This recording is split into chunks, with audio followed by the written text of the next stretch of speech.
ఈ సువార్త విత్తనాలను ఒక పిడికెడు మనం పట్టుకోవాలంట ప్రతిరోజు. నీ యొక్క భూమిని చుట్టూ ఉన్నది, ఎక్కడ వాటిని చల్లాలి, ఎక్కడ విత్తనాలు విత్తాలి అనేటటువంటిది నీ చుట్టూ ఉన్నది.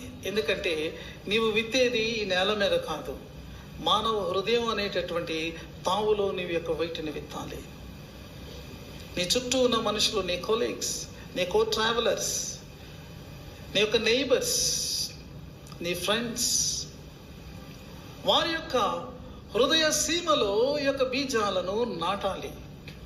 కాబట్టి నీవు బయటికి వెళ్ళి 4 పట్టుకుని వెళ్ళు, సిద్ధపడి వెళ్ళు. నేను ఈరోజు నా పనితో, నా ఉద్యోగంతో, నా చదువుతో పాటు, నా వృత్తితో పాటు, నా బిజినెస్తో పాటు ఇదిగో నేను వీటిని కూడా తీసుకుని వెళ్ళి నేను అవకాశం ఉన్న చోటెల్లా కూడా నేను వీటిని విత్తుతాను అనేది నీవు వెళ్ళాలి. అది ఇక్కడ ఇవ్వబడుతున్నటువంటి ఫిలిపు.